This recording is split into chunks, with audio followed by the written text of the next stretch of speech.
بسم اللہ الرحمن الرحیم ھذا بیان للناس وہدی وموعظۃ للمتقین۔ یہ قرآن لوگوں کے لیے صاف پیغام اور اہل تقوی کے لیے ہدایت اور نصیحت ہے۔ دوستو، آج میں کلام پاک کا تفسیر شروع کرنے جا رہا ہوں، جس کا ایک واحد مقصد ہے کہ آپ قرآن اور حدیث کے دائرے میں صاف شفاف طریقے سے قرآن کو سیکھ سکیں، اور اللہ کی ذات ہم سبھی کو قرآن اور حدیث پر، خالص قرآن اور خالص حدیث کے اوپر چلنے کی توفیق عطا فرمائے۔ اس قرآن کے درس میں صرف اور صرف قرآن اور صحیح حدیث کے دائرے میں ہی درس کو مکمل کروں گا انشاءاللہ۔ اس میں تفسیر ابن کثیر مین کتاب ہے، جس کا میں ہیلپ لوں گا تفسیر کو پیش کرنے کے لیے۔ جیسا کہ ہم نے پڑھا کہ قرآن انسانوں کے لیے سیکھنے اور سکھانے کا مکمل طریقہ اور مکمل راستہ ہے۔ بسم اللہ الرحمن الرحیم۔ الحمد للہ رب العالمین، الرحمن الرحیم، مالک یوم الدین، ایاک نعبد و ایاک نستعین، اہدنا الصراط المستقیم،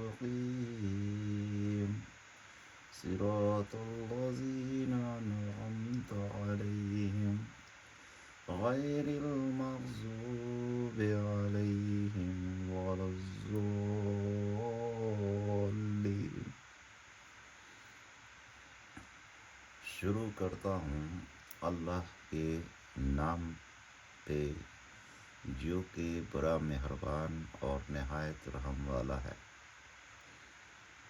الحمد للہ رب العالمین، سب طرح کی تعریف صرف اور صرف اللہ ہی کے لیے ہے، جو تمام مخلوقات کا پروردگار ہے۔ الرحمن الرحیم، بڑا مہربان نہایت رحم کرنے والا ہے۔ مالک یوم الدین، انصاف کے دن کا حاکم ہے۔ ایاک نعبد و ایاک نستعین، اے پروردگار، ہم تیری ہی عبادت کرتے ہیں اور تجھی سے مدد مانگتے ہیں۔ اہدنا الصراط المستقیم، ہم کو سیدھے راستے چلا۔ صراط الذین انعمت علیہم غیر المغضوب علیہم ولا الضالین، ان لوگوں کے راستے پر جس پر تو نے اپنا فضل و کرم کرتا رہا، نہ کہ ان کے راستے پر جن پر غصہ ہوتا رہا، اور نہ گمراہوں کے۔ آمین۔ جیسا کہ آپ دیکھ سکتے ہیں، یہ سورہ فاتحہ مکی سورہ ہے، جس کا مطلب یہ ہے کہ یہ مکہ میں ہجرت سے پہلے نازل ہوا۔ اس سورہ کا اللہ نے بڑی اہمیت رکھا ہے، اور اگر اس سورہ کو سمجھنا چاہیں تو اللہ کی ذات ان سورہ کو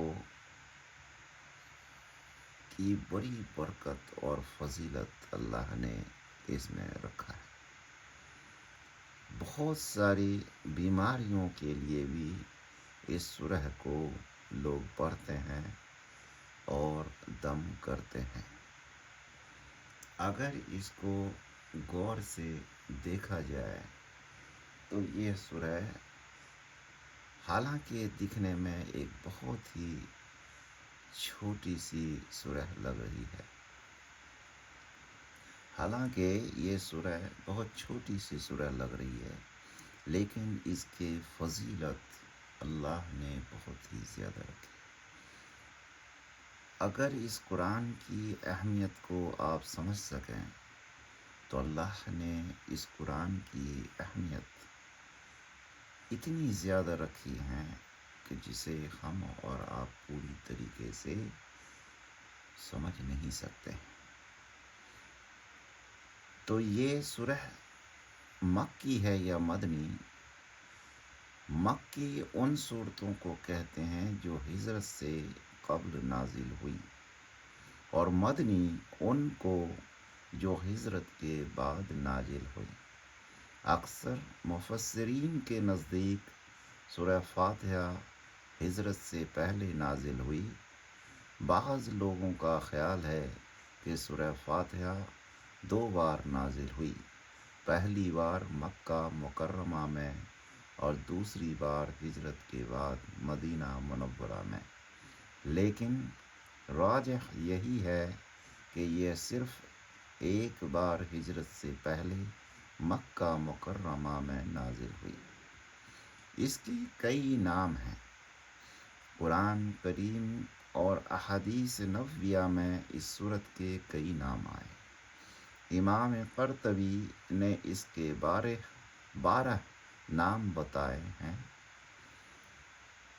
جو کہ آپ یہاں دیکھ سکتے ہیں مندرجہ ذیل۔ الصلاۃ، جیسا کہ حدیث قدسی میں آیا ہے، قسمت الصلاۃ بینی و بین عبدی نصفین، اور یہ کہاں ہے؟ حدیث کے اندر آیا، یعنی میں نماز کو اپنے اور اپنے بندے کے درمیان تقسیم کر دیا ہے۔ اللہ پاک فرماتا ہے اس حدیث میں، جو یہاں پر بیسیکلی حدیث کے اندر آیا ہے کہ یعنی میں نے نماز کو اور اپنے بندے کے درمیان تقسیم کر دیا ہے۔ اس حدیث میں صلاۃ سے مراد سورہ فاتحہ ہے۔ اس سورہ کا ابتدائی نصف حصہ اللہ تعالی کی حمد و ثنا اور اس کی ربوبیت، الوحیت اور ملوکیت کا اعتراف ہے، اور دوسرا نصف حصہ اللہ سے دعا و مناجات ہے۔ الحمد اس لیے کہ اس صورت میں حمد کا ذکر ہے۔ فاتحہ کتاب اس لیے کہ قرآن کریم کی تلاوت، مصحف کی کتابت اور نماز کی ابتدا اسی صورت سے ہوتی ہے۔ امام بخاری رحمۃ اللہ علیہ نے کتاب کی تفسیر، جو کتاب التفسیر کے شروع میں لکھا ہے کہ اس کا نام الکتاب اس لیے ہے کہ مصحف کی کتابت اور نماز میں قرأت کی ابتدا اسی سے ہوتی ہے۔ ایک توجیہ اس کی یہ بھی کی گئی ہے کہ اس صورت میں قرآن کریم کے تمام معانی اور مضامین کا ذکر اجمالی طور پہ آیا ہے۔ القرآن امام ترمذی نے ابو ہریرہ رضی اللہ تعالی عنہ سے روایت کی ہے کہ رسول اللہ صلی اللہ علیہ وسلم نے فرمایا، سورہ الحمدللہ القرآن ہے، الکتاب ہے، اور سبع مثانی ہے.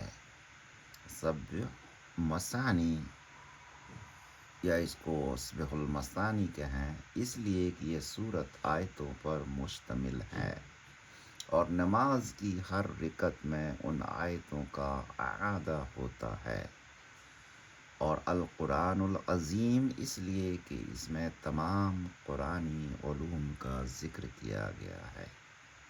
اب اس میں الشفا بھی کہا گیا. امام دارمی نے ابو سعید خضری رضی اللہ تعالیٰ عنہ سے روایت کی ہے کہ رسول اللہ صلی اللہ علیہ وسلم نے فرمایا فی فاتحۃ الکتاب شفا من کل داء، یعنی سورہ فاتحہ میں اللہ تعالیٰ نے ہر بیماری کے لیے شفا رکھی ہے.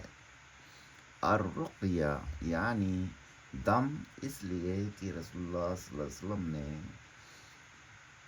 اس صحابی سے جس نے ایک سردار قبیلہ پر سورہ فاتحہ پڑھ کر دم کیا تھا، اس کے جسم سے سانپ کا زہر اتر گیا تھا.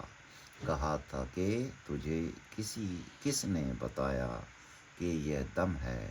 تو صحابی نے کہا یا رسول اللہ صلی اللہ علیہ وسلم، میرے دل میں یہ بات ڈال دی گئی تھی. امام شافعی رحمۃ اللہ علیہ نے حضرت ابن عباس رضی اللہ تعالیٰ عنہ سے روایت کی ہے کہ قرآن کی اساس سورہ فاتحہ ہے. جب کبھی بیمار پڑو تو اس صورت کو کے ذریعہ شفا حاصل کرو. وافیہ سفیان بن عیسیٰ کہتے ہیں کہ نماز میں سورہ فاتحہ کی تقسیم نہیں ہو سکتی، یعنی دیگر صورتوں کی طرح اسے نصف دو رکعتوں میں پڑھنا جائز نہیں، اس لیے اس کا نام الوافیہ ہے. الکافیہ یحییٰ بن ابی کثیر کہتے ہیں یہ صورت دوسری صورتوں کے بدلے میں کافی ہو جاتی ہے، لیکن دوسری صورتیں اس کے بدلے میں کافی نہیں ہوتی، اس لیے اس کا نام الکافیہ ہے. اب ان کی فضیلت کیا ہے اس صورت کی؟ یہ صورت قرآن الکریم کی عظیم ترین صورت ہے. اس کی فضیلت میں اللہ کے رسول صلی اللہ علیہ وسلم کی کئی صحیح حدیثیں آئی ہیں. ترمذی اور نسائی نے ابی بن کعب رضی اللہ تعالیٰ عنہ سے روایت کی ہے کہ رسول اللہ صلی اللہ علیہ وسلم نے فرمایا اللہ تعالیٰ نے تورات و انجیل میں القرآن یعنی سورہ فاتحہ جیسی صورت نہیں اتاری. اسی کو سبع مثانی بھی کہتے ہیں. مسند احمد میں ہے کہ ابو سعید بن المعلا رضی اللہ تعالیٰ عنہ کو رسول اللہ صلی اللہ علیہ وسلم نے کہا کہ میں تجھے مسجد سے نکلنے سے پہلے قرآن کریم کی عظیم ترین صورت سکھاؤں گا. پھر آپ نے انہی صورت فاتحہ کی تعلیم دی. اس حدیث کو امام بخاری، ابو داؤد، نسائی اور ابن ماجہ نے بھی روایت کی ہے. امام مالک نے موطا میں روایت کی ہے کہ ابو سعید مولا عامر بن قریظ نے بتایا کہ رسول اللہ صلی اللہ علیہ وسلم نے ابی بن کعب رضی اللہ تعالیٰ عنہ کو کہا میں تجھے مسجد سے قبل ایک ایسی صورت بتاؤں گا جیسی تورات و انجیل میں نہیں اتاری گئی اور نہ ہی قرآن میں ویسی کوئی دوسری صورت ہے. پھر آپ صلی اللہ علیہ وسلم نے پوچھا کہ جب نماز کی ابتدا کرتے ہو تو کیا پڑھتے ہو؟ انہوں نے الحمدللہ رب العالمین پڑھی. آپ نے فرمایا یہی وہ صورت ہے. امام احمد نے عبداللہ بن جابر رضی اللہ تعالی عنہ سے ایک حدیث روایت کی ہے جس میں رسول اللہ صلی اللہ علیہ وسلم نے فرمایا کہ قرآن کریم کی سب سے بہترین صورت سورہ فاتحہ ہے. اس سورہ کریمہ کے فضائل میں سے یہ بھی ہے کہ اسے پڑھ کر پھونکنے سے سانپ کے کاٹے کا زہر اللہ کے حکم سے اتر جاتا ہے۔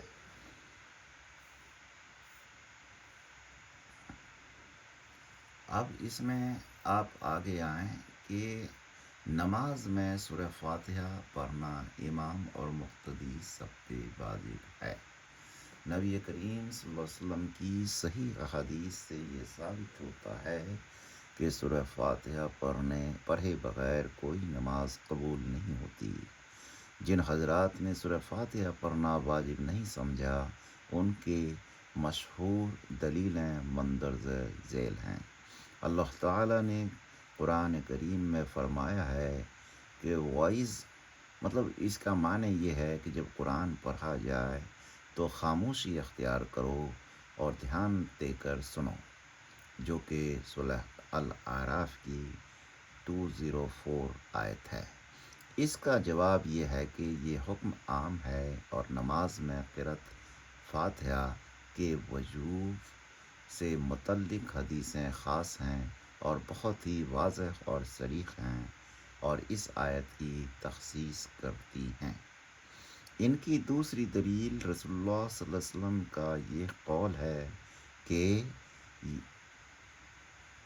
کیا بات ہے کہ نماز میں لوگ میرے ساتھ قرآن پڑھتے ہیں۔ اس کا جواب یہ ہے کہ حدیث میں یہ بھی ہے کہ آپ صلی اللہ علیہ وسلم نے فرمایا سورہ فاتحہ کے علاوہ اور کچھ نہ پڑھو، کیونکہ اس کے بغیر نماز نہیں ہوتی۔ ان کی تیسری مشہور دلیل یہ حدیث ہے جس کا معنی ہے اگر کوئی شخص امام کے پیچھے نماز پڑھ رہا ہو کہ امام کی قرأت اس کی قرأت ہوگی۔ اس کا جواب یہ ہے کہ اس حدیث میں محدثین کا کلام ہے، وجوب قرأت فاتحہ والی صحیح احادیث کے ہوتے ہوئے یہ قبول نہیں ہے، لیکن اس کا بہترین جواب یہ ہے کہ وجوب قرأت والی حدیثیں اس کی تخصیص کرتی ہیں، یعنی جہری نمازوں میں سورہ فاتحہ کے قرأت کے بعد امام کی قرأت مقتدی کی قرأت ہوگی۔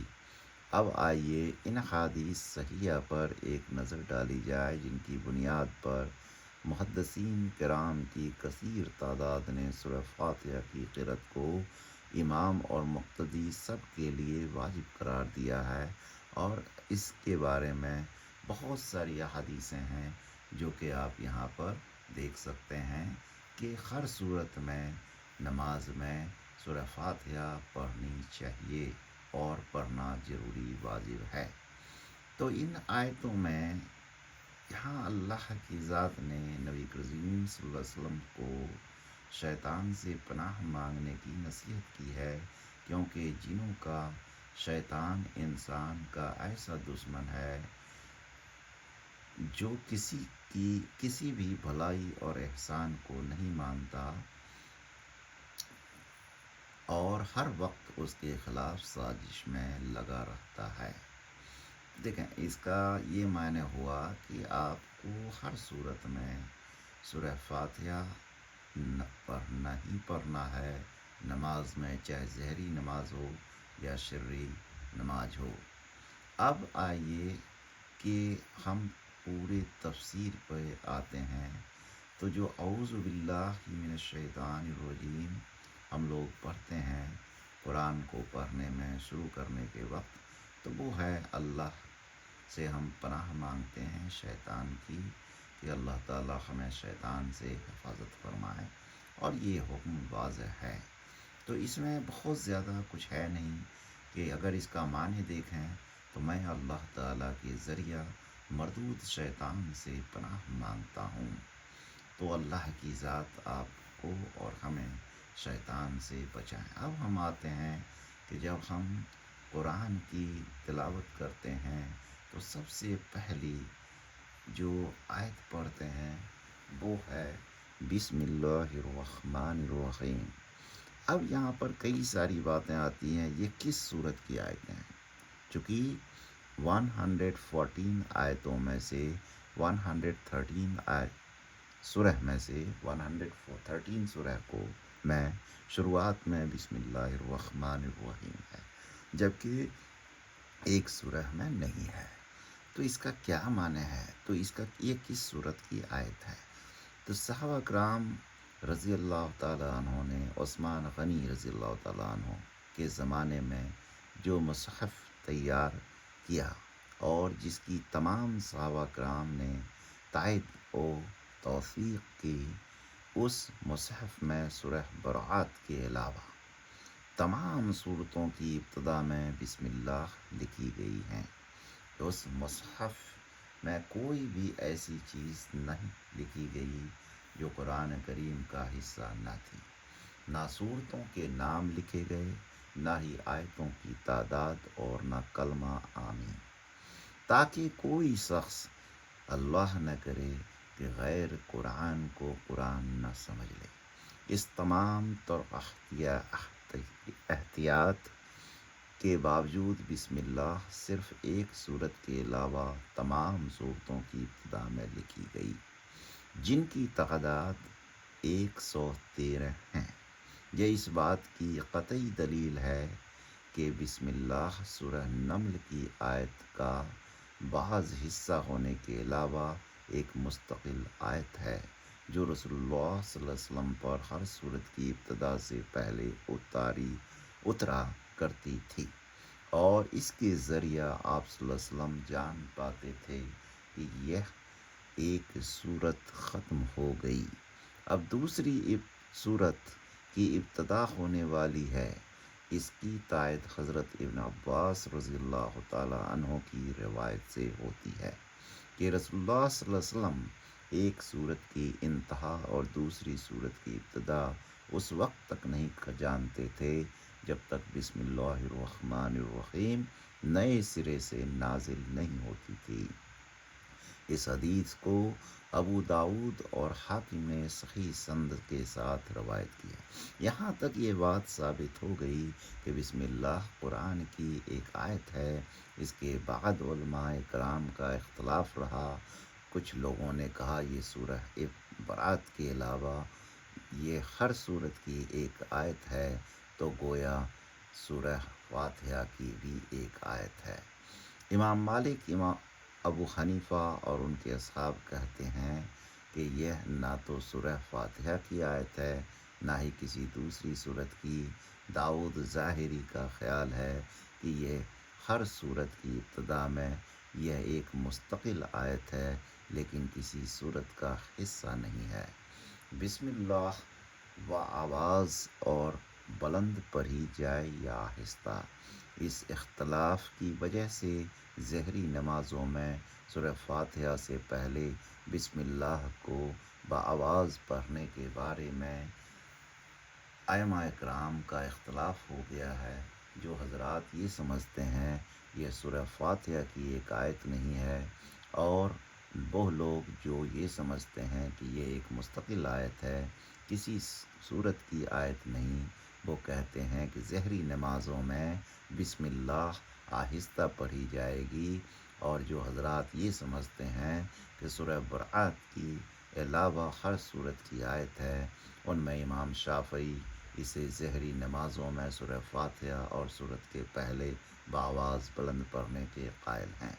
ان لوگوں نے ابو ہریرہ، ابن عباس اور ام سلمہ رضی اللہ تعالیٰ عنہم وغیرہ ہم سے مروی ہے کہ حدیث سے استدلال کیا ہے، جس میں اس بات کی صراحت ہے کہ رسول اللہ صلی اللہ علیہ وسلم نے سورہ فاتحہ پہلے بسم اللہ بآواز بلند پڑھی، لیکن خلفائے اربعہ احمد بن حنبل اور سفیان ثوری وغیرہ ہم کی رائے ہے کہ نماز میں بسم اللہ بآواز بلند نہیں پڑھی جائے گی۔ ان لوگوں نے امام مسلم کی حضرت عائشہ صدیقہ رضی اللہ تعالی عنہما سے روایت کردہ حدیث سے استدلال کیا ہے کہ رسول اللہ صلی اللہ علیہ وسلم نے نماز میں قرأت الحمدللہ رب العالمین سے شروع کرتے تھے۔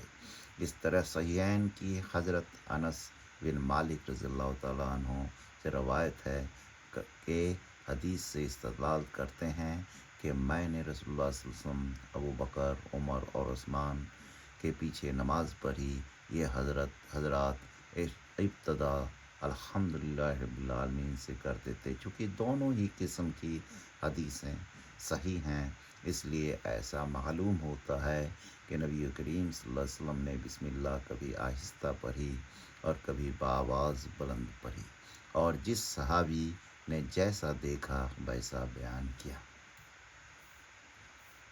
بہتر یہی ہے کہ کبھی آہستہ پڑھی جائے اور کبھی بآواز بلند، تاکہ دونوں قسم کی حدیثوں پہ عمل ہو جائے۔ اور ائمہ کرام کا اجماع بھی ہے کہ چاہے بسم اللہ بآواز بلند پڑھی جائے یا آہستہ، نماز کی صحت پر کوئی خلل واقع نہیں ہوتا۔ بسم اللہ کی فضیلت کیا ہے؟ قرآن کریم کی آیتوں اور کئی صحیح احادیث سے معلوم ہوتا ہے کہ ایک مسلمان کی زندگی میں بسم اللہ کی بڑی اہمیت ہے، اور کوئی بھی کام کرنے سے پہلے بسم اللہ کہنا باعث خیر و برکت اور اللہ کی نصرت و حمایت اور تائید و حفاظت کا سبب ہے۔ مسند احمد کی روایت ہے کہ بسم اللہ کہنے سے شیطان ذلیل ہوتا جاتا ہے، یہاں تک کہ مکھی کے مانند حقیر بن جاتا ہے۔ اس لیے کھانے سے پہلے، جانور ذبح کرنے، بیوی سے معاشرت کرنے، وضو کرنے اور بیت الخلاء میں داخل ہونے سے پہلے اور تمام دوسرے کاموں کے لیے کرنے سے پہلے بسم اللہ کہنا مستحب ہے۔ بسم اللہ کا معنی یعنی میں شروع کرتا ہوں اللہ کے نام سے، جو نہایت مہربان، بے حد رحم کرنے والا ہے۔ حافظ ابن کثیر نے لکھا ہے کہ آدمی جب کوئی کام شروع کرنا چاہے تو اس کی ابتدا کرتے وقت نیت کرے کہ میں اس کام کی ابتدا اللہ کے نام سے کرتا ہوں۔ اللہ رب العالمین کا مخصوص نام ہے، کہا جاتا ہے اللہ رب العالمین کا ایک مخصوص نام ہے، کہا جاتا ہے کہ یہ اسم اعظم ہے، کیونکہ اللہ تعالیٰ کی دیگر تمام صفات اس خصوصی نام کے وصف کے طور پر بیان ہوئی ہیں۔ رب العالمین کے علاوہ دوسروں کے لیے اس نام کا استعمال جائز نہیں ہے۔ الرحمن اور الرحیم دونوں اللہ کی صفت ہیں، اور اللہ اور رحمت سے ماخوذ ہیں، دونوں میں مبالغہ پایا جاتا ہے۔ الرحمن میں الرحیم سے زیادہ مبالغہ ہے، اس لیے مفسرین نے لکھا ہے الرحمن رحمت کے تمام اقسام کو عام ہے اور دنیا و آخرت میں تمام مخلوق کو شامل ہے، جبکہ الرحیم مومنین کے لیے خاص، اور اللہ نے فرمایا وَكَانَ بِالْمُؤْمِنِينَ رَحِيمًا، سورہ احزاب آیت نمبر 43۔ بعض علماء تفسیر الرحمن کو تو احسان عام کے لیے مانتے ہیں، یعنی اللہ کی رحمت اس کی تمام مخلوقات کے لیے عام ہے، لیکن رحیم کو مومنین کے لیے خاص نہیں مانتے۔ انہوں نے ان دونوں صفات کی ایک بڑی اچھی توضیح بیان کی ہے، جو عربی زبان کو مدلول کے بالکل موافق ہے۔ وہ کہتے ہیں کہ لفظ الرحمن سے مراد وہ ذات ہے جس کی نعمتوں کا فیض عام ہے، لیکن یہ فعل عارضی بھی ہو سکتا ہے، کیونکہ عربی میں اس وزن کے اوصاف فعل کے عارضی ہونے پر دلالت کرتے ہیں۔ دیکھیں، میں ان سب چیزوں میں نہیں جاتا ہوں، بس یہ ہے کہ یہ دونوں نام کے معنی رحمت سے جڑے ہوئے ہیں، جو کہ ہمارے لیے بڑی برکت کا سبب ہے۔ یہاں پر آپ دیکھیں کہ جو ہم یہاں پر بات کرتے ہیں کہ یہ ایک ذکر کرنے کے لیے سب سے خاص طریقہ ہے۔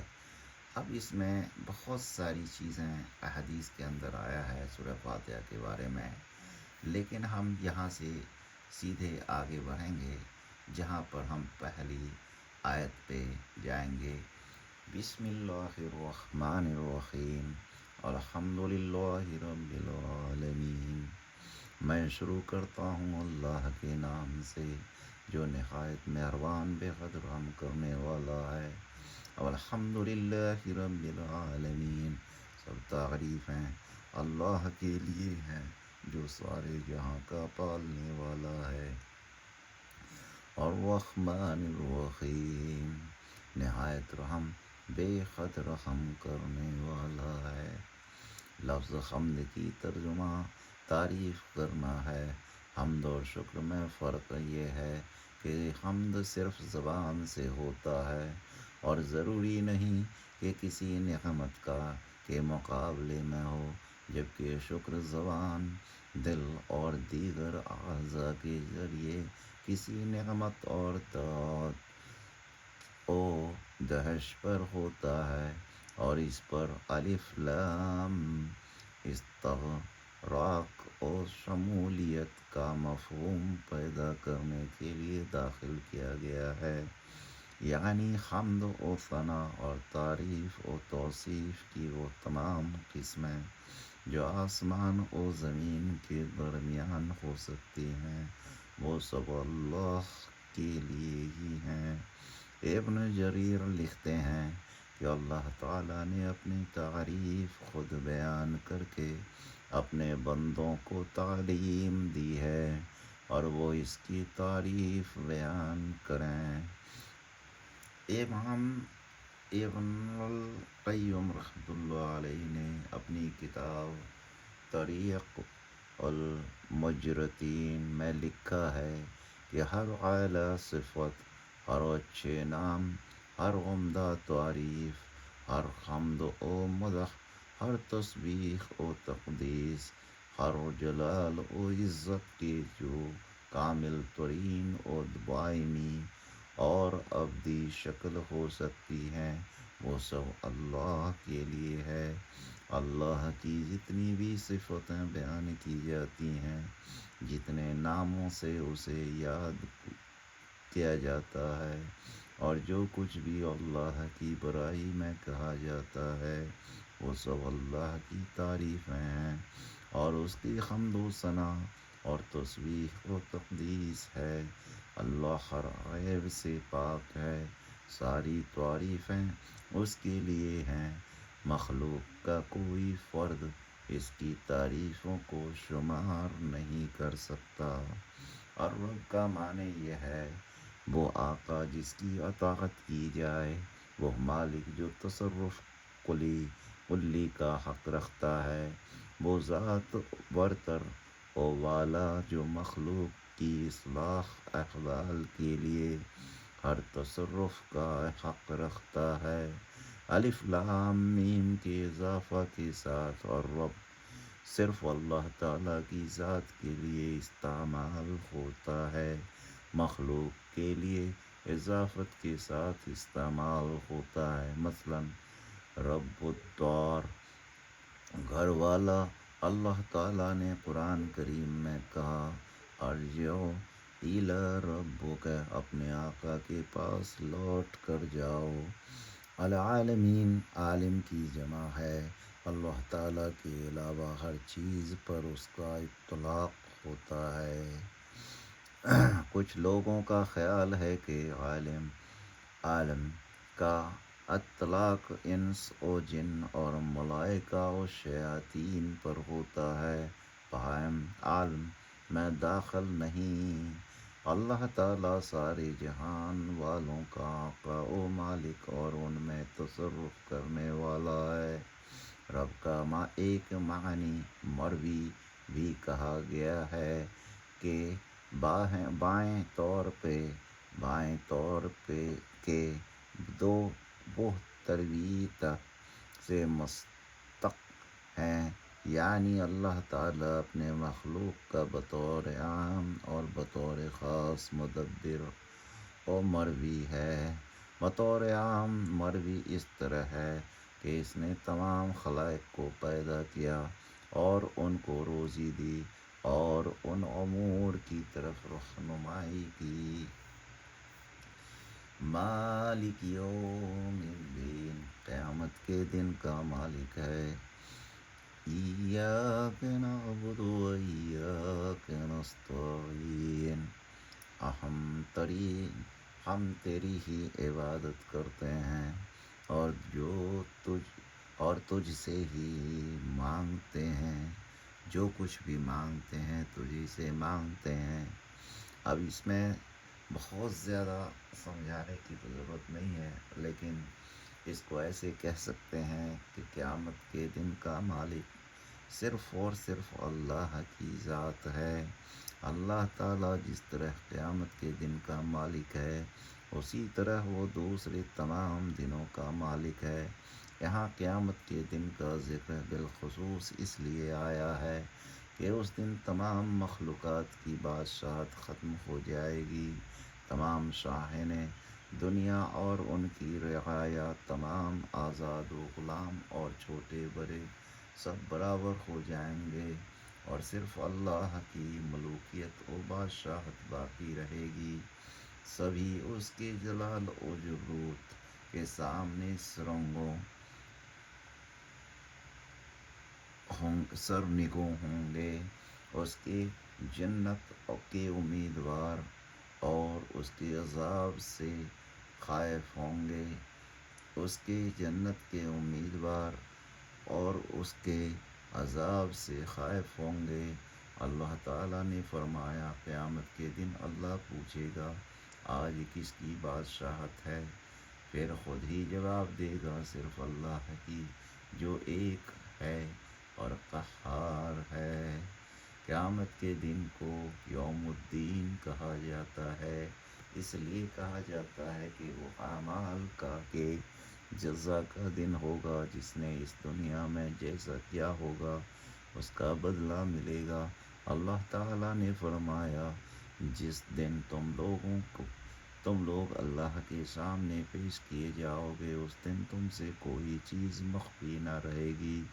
عبادت کا لغوی معنی ہے ذلت اور خشوع و خضوع۔ شریعت اسلامیہ میں عبادت ہر اس عمل کو کہتے ہیں جس میں اللہ کے لیے کمال محبت کے ساتھ انتہائی درجہ کا خشوع و خضوع اور خوف شامل ہو۔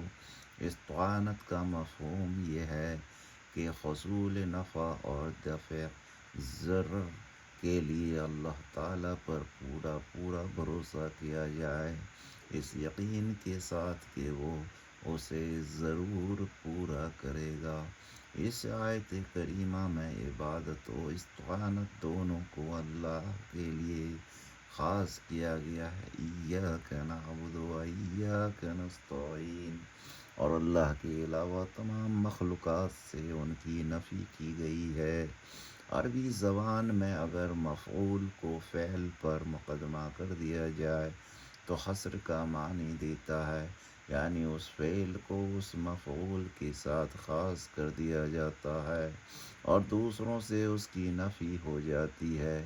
تو گویا آیت کا معنی یہ ہوا کہ ہم تیری ہی عبادت کرتے ہیں اور تیرے علاوہ کسی کی عبادت نہیں کرتے، اور ہم تجھی سے مدد مانگتے ہیں اور تیرے علاوہ کسی سے مدد نہیں مانگتے۔ اللہ تعالیٰ نے اس آیت میں اس بات کی تعلیم دی ہے کہ انسان اپنے آپ کو خالق کی غلامی سے آزاد کر کے ایک اللہ کا بندہ بنا دے، اس کے ساتھ کسی چیز کو عبادت میں شریک نہ کرے، نہ اس جیسی کسی سے محبت کرے اور نہ اس جیسا کسی سے ڈرے، نہ اسی جیسی کسی سے امید رکھے، صرف اسی پر توکل کرے۔ نظر و نیاز، خشوع و خضوع، تذلل و تعظیم اور سجدہ و تقریب سب کا مستحق صرف اللہ ہے، جس نے آسمان و زمین کو پیدا کیا ہے۔ لیکن انسان نے ہمیشہ ہی اس تعلیم کو پشت کر ڈالا اور اللہ کے ساتھ غیروں کو شریک بنایا، غیروں سے مدد مانگی، شرک کے ارتکاب کے لیے بہانہ تلاش کیے اور اللہ کے بجائے انبیاء، اولیاء، صالحین اور قبروں میں مدفون لوگوں سے مدد مانگی۔ نبی کریم صلی اللہ علیہ وسلم کی نبوت پر ایمان قوی ہو جاتا ہے، جب ہم آپ صلی اللہ علیہ وسلم کے فرمان کو یاد کرتے ہیں، اے لوگو شرک سے بچو، یہ چیونٹی کی چال سے بھی زیادہ پوشیدہ چیز ہے۔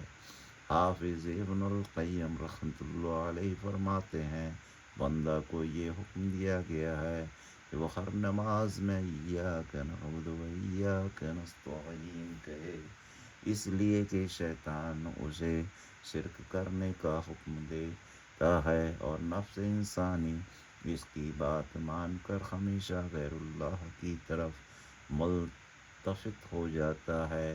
اس لیے بندہ ہر دم محتاج ہے کہ وہ اپنے عقیدہ و توحید کو شرک کی آلائشوں سے پاک کرتا رہے۔ اب توحید جو ہے، توحید کی کئی قسمیں ہیں، جس 3 قسمیں ہیں، تو وہ توحید ربوبیت، توحید الوہیت اور توحید اسماء و صفات۔ تو یہ توحید میں شرک کسی طریقے سے اللہ کی ذات برداشت نہیں کرے گا۔ اب شرک، یہ مین شرک جو ہے، یہ بہت ہی بڑا شرک ہے، کسی صورت میں اللہ کی ذات اسے معاف نہیں کرے گا۔ بہت ساری چھوٹی چھوٹی شرکیں ہیں جس کو اللہ تعالیٰ توبہ سے معاف کر دیتا ہے یا اگلے عمل سے بھی معاف ہو جاتا ہے۔ اہدنا الصراط المستقیم، ہمیں سیدھی راہ پہ چلا۔ تو اہدنا الصراط المستقیم، جس کا معنی ہے اللہ تعالیٰ کی حمد و ثنا بیان کرنے اور اس کے لیے کمال خضوع و خضوع اور اپنی انتہائی محتاجی اور مسکنت کے اظہار کے بعد بندے کے لیے اب یہ بات مناسب ہے، معلوم ہوئی کہ اپنا سوال اس کے حضور پیش کرے اور کہ اللہ صراط مستقیم کی طرف میری رہنمائی کر۔ ہدایت کا معنی رہنمائی اور توفیق ہے، اور صراط مستقیم سے مراد وہ روشن راستہ جس میں کزی نہ ہو، جو اللہ اور اس کی جنت تک پہنچانے والا ہو، بالکل صاف شفاف توحید اور عقیدہ پر چلنے والا، اللہ کے ہر ایک اعمال کو، فریضہ کو ادا کرنے والا، اللہ کے ہر ایک حکم کو اپنے عمل سے ثابت کرنے والا بنے۔ اب ہم آتے ہیں صراط الذین انعمت علیہم غیر المغضوب علیہم ولا الضالین، ان لوگوں کی راہ پر جن پر تو نے انعام کیے، ان کی راہ پہ نہیں جن پر تیرا غضب نازل ہوا، اور نہ ہی ان کی راہ پہ جو گمراہ ہیں۔ تو اس میں بہت ہی کلیئر چیز ہے، اتنا زیادہ تفصیل میں جانے کی ضرورت ہی نہیں ہے۔ بالکل وہی راستہ چاہیے جو نبیوں کا راستہ ہو، جو کہ صحابیوں کا راستہ ہو، ان راستے پر اللہ کی ذات چلائے، جس کے اوپر اللہ نے ثبوت کے ساتھ انعام دے رکھا ہے، اور جس میں سارے نبیوں کے اوپر اللہ نے انعامات رکھے ہیں۔ بہت سارے صحابیوں کے اوپر حدیثوں میں آیا ہے کہ اللہ کے رسول صلی اللہ علیہ وسلم نے بشارت پیش کی ہے۔ تو یہ سارے راستے کامیابی کے ہیں۔ کوئی بھی مولوی، عالم، ملا، کوئی بھی اس لائق نہیں ہو سکتا، چاہے امام ہو یا کوئی بھی ہو، جس کی راستے پر ہم چل سکیں۔ ہم صرف اور صرف قرآن اور حدیث پر چل سکتے ہیں، کسی دوسرے لوگوں کے اوپر نہیں چل سکتے ہیں۔ اور اللہ تعالی ہم سب کو یہی توفیق عطا فرمائے کہ ہم اللہ کی نازل کردہ قرآن اور رسول اللہ صلی اللہ علیہ وسلم کے بیان کردہ حدیثوں پر چلنے کی توفیق عطا فرمائے، اور اللہ تعالی ہم سبوں کو ہر طرف کی ذلت، رسوائی، بے عزتی سے بچائے، رزق کی تنگی سے بچائے، اور اللہ تعالی ہم سب کو صحت مند رکھیں، ہر طریقے کے عذاب و مصیبت سے بچائیں، ہمارے بچوں کی حفاظت کریں، ہم سب کی حفاظت فرمائیں۔ آمین۔ اللہم صلی علی محمد وعلی آل محمد کما صلیت علی ابراہیم وعلی آل ابراہیم انک حمید مجید۔ اللہم بارک علی محمد وعلی آل محمد کما بارکت علی ابراہیم وعلی آل ابراہیم انک حمید مجید۔